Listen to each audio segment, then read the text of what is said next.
Assalamualaikum warahmatullahi wabarakatuh. Bismillah, wassalatu ala rasulillah. La hawla wa la quwwata illa billah.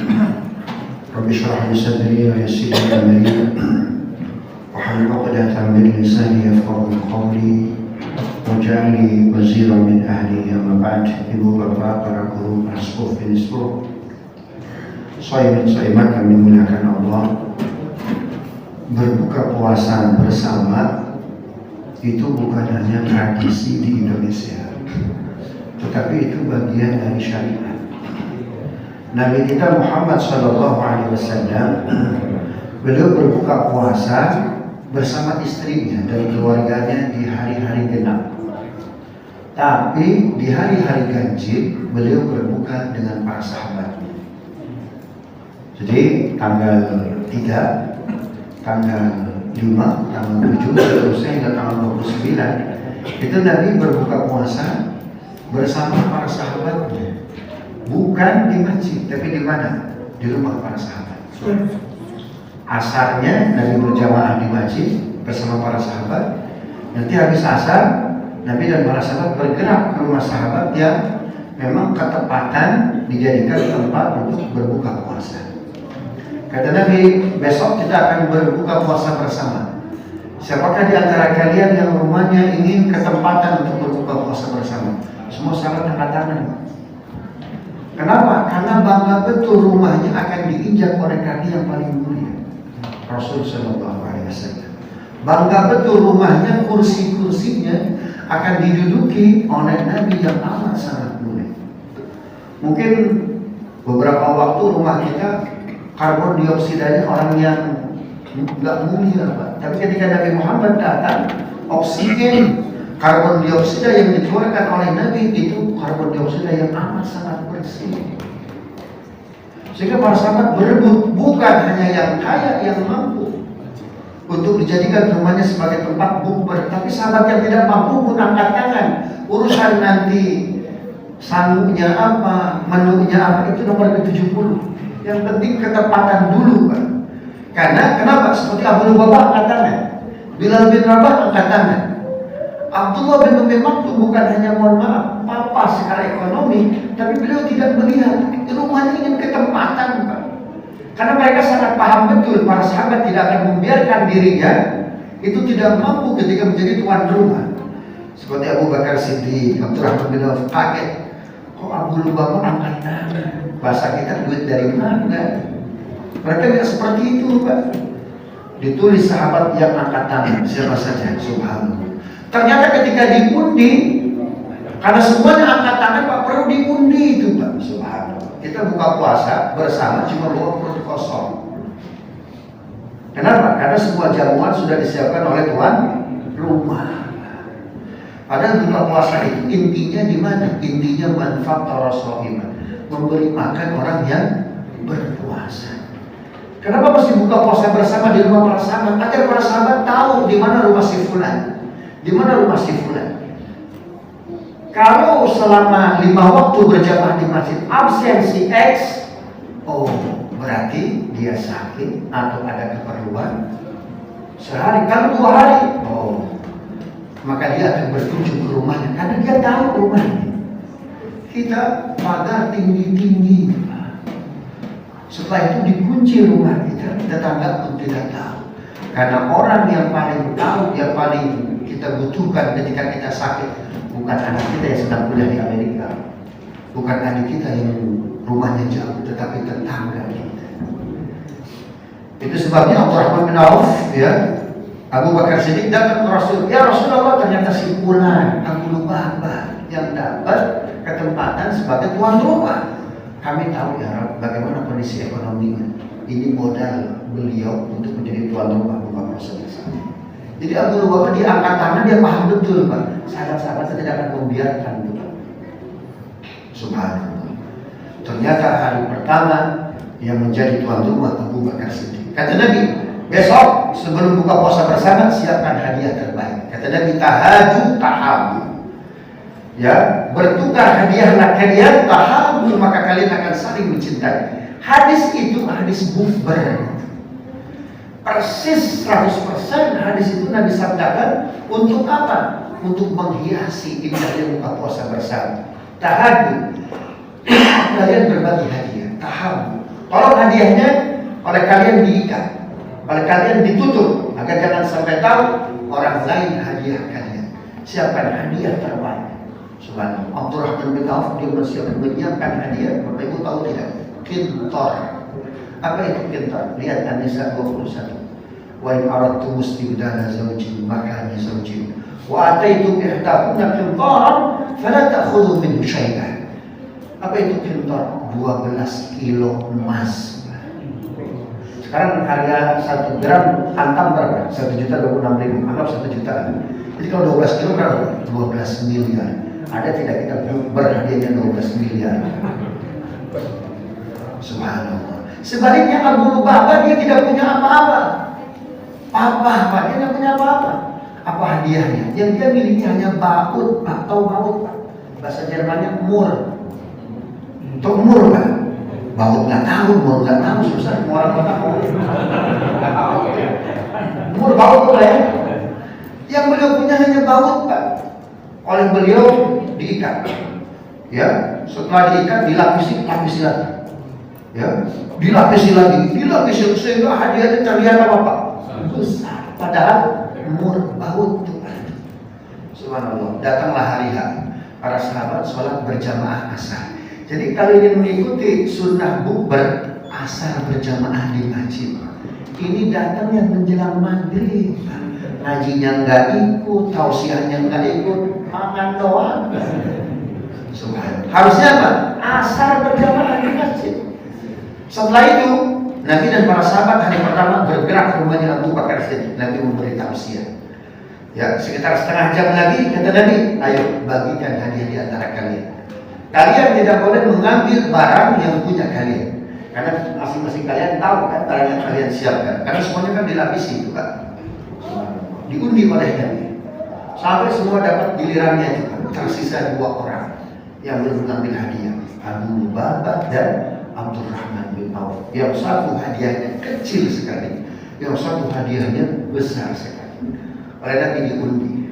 Ternyata yang untuk mengambil duluan siapa? Abu Lubabah. Abu Lubabah itu Bapak Ibu, itu adalah kepala PJ, kepala negara Madinah. Ketika Nabi perang Badar, itu PJ-nya, pejabat sementaranya, ya itu adalah Abu Lubabah. Siapa Abu Lubabah? Sahabat Nabi yang di siang hari colek istrinya. Rasul nggak sengaja, saya mencolek istri saya. Maksudnya Pak ya? Ya udah, kamu harus memerdekakan 1 orang budak sekitar 100 juta. Saya nggak mampu Rasul, sudah puasa 2 bulan berturut-turut. Nggak mampu Rasul, saya nggak kuat. Saya punya mah Rasul. Ya sudah, kasih makan 60 miskin. Nggak mampu juga saya Rasul. Sudah bagikan di kurma ke seluruh fakir miskin Madinah. Rasul, paling miskin di Madinah saya udah makan kan. Itu Abu Lubabah itu kan. Tersisa 2 orang.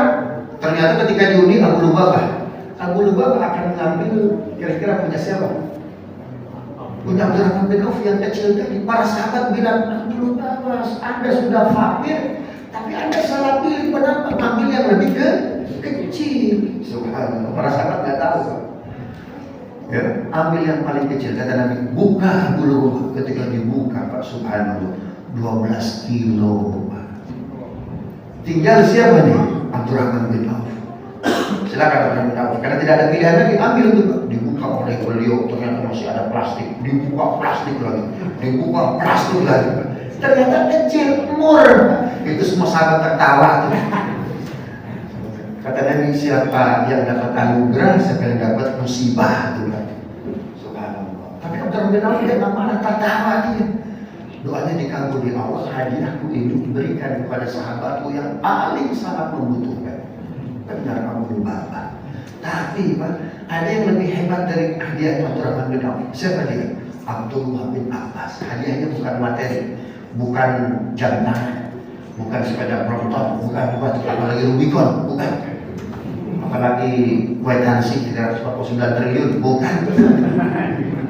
Apa hadiahnya? Hadiahnya secari kertas. Apa kata Abdullah bin Abbas? Yang mendapat hadiah dariku ini, aku akan menghadiahkan baginya. Aku hatamkan Quran 3 kali untuknya. Coba, luar biasa itu hadiah. Apa kata Abdullah bin Abbas? Yang dapat hadiahnya Abdullah bin Abbas, Pak, itu Ali bin Abi Thalib. Ali, boleh nggak hadiah kamu saya tukar 3 kali lipat dari hadiah yang aku berikan kepada Abu? Lupa Pak, berarti berapa tuh Pak? 36 miliar. 36 miliar tidak ada apa-apanya dibandingkan dengan 3 kali khatam Quran. Sehingga para sahabat saling mencintai itu. Jadi bukber jangan dilarang. Ya. Dia tradisi Pak, dia syariat. Subhanallah. Jadi bukan kepada makannya, tapi kepada apanya? Kepada kekeluargaannya, sahabat. Sehingga kenal Pak rumah simpulan. Apalagi maghrib, Pak. Berbuka itu maghrib. Kita ini dari 5 waktu, mana sholat berjamaah yang paling tinggi rankingnya? Ini terakhir. Insya Allah nanti saya imam sholat tarawih ramah lingkungan, Pak. Dia agak panjang dikit ya Pak. Sholat tarawihnya ramah lingkungan, nggak lama. Nah, saya tanya, sholat berjamaah 5 waktu yang paling tinggi nilainya mana? Subuh. Subhanallah. Allah melalui lisan Nabi-Nya sayang betul. Gak semua umat Rasul bisa sholat subuh berjamaah di masjid. Jadi 11 bulan paling tinggi berjamaah itu subuh Pak. Ranking 1 subuh, ranking 2 isya, ranking ketiga zuhur, ranking keempat asar, ranking kelima maghrib. Tapi di bulan Ramadan ranking pertama sholat berjamaah maghrib, bukan subuh. Bukan subuh, ranking ke-1-nya itu maghrib. Bahkan 238 surat Al-Baqarah, hafizu ala sholawati wa sholatil wusta wa qumu lillahi qanitin. Jaga sholat 5 waktu, khususnya wusta. Wusta itu sholat apa Pak? Asar. Wustanya Ramadan bukan asar Pak, tapi maghrib. Kenapa maghrib di Ramadan begitu mulia Pak? Kenapa? Karena cobaannya berat. Apa itu Pak? Makan, buka puasa. Padahal ketika waktu maghrib apa kata Allah? Hal min sa'ilin, ada yang minta tidak? Jadi Allah menawarkan Pak, itu great sale, ada yang meminta enggak? Fa'uti surah Allah akan kabulkan permohonannya. Kita malah sibuk Pak, buka ketimbang doa. Azan maghrib, Allahu Akbar, Allahu Akbar, alhamdulillah. Bapak buka, apa doanya Pak? Apa doanya Pak? Salah. Allahu Akbar, Allahu Akbar, alhamdulillahirabbil alamin, bismillahirrahmanirrahim. Allahumma barik lana fima razaqtana wa qina adzabannar. Ambil kurma itu. Ustaz, saya di Depok Islam Nusantara, Blimbing. Tetap pakai kurma Pak ya. Kurma Pak, subhanallah. Makan tuh, berapa punya Pak? 40 punya. Sunnah. Nah, biar kerja enzim nggak capek. 40 punya itu Pak. Setelah itu Bapak makan lagi jangan, minum jangan.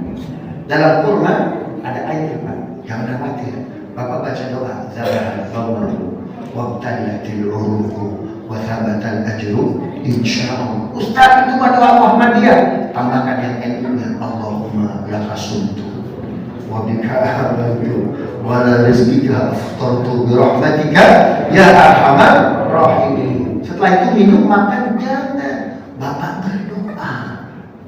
Di situ Allah sedang menawarkan doa. Jangan banyak makannya ketika maghrib. Banyakin apa Pak? Doanya. Ya, apalagi yang punya kredit motor, mobil, rumah.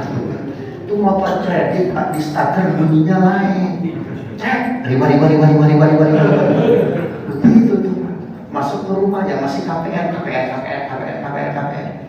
Tuh minta Allah, ya Allah, saya punya hutang, ya Allah, saya punya anak belum soleh-soleha. Ya Allah, jadikan putra-putri kami soleh. Minta tuh Pak tuh. Setelah itu kemana? Ke masjid, sholat maghrib berjamaah. Kenapa? Level berjamaah maghrib di rumah lebih hebat ketimbang sholat subuh. Banyak orang ke kekenyangan sehingga tidak berjamaah. Subhanallah. Gitu Pak ya, mudah-mudahan bermanfaat. Maka mulai dari besok, jadi jangan banyak makan, kita semua dimakan, biji salad, biji kelor, biji besi. Subhanallah. Perbanyak doanya. Nanti habis maghrib baru kalau mau makan juga. Sayang, kan maghrib berjamaah awal waktu di Ramadan levelnya lebih hebat ketimbang sholat. Mudah-mudahan bermanfaat. Billahi taufiq wal hidayah. Assalamualaikum warahmatullahi wabarakatuh.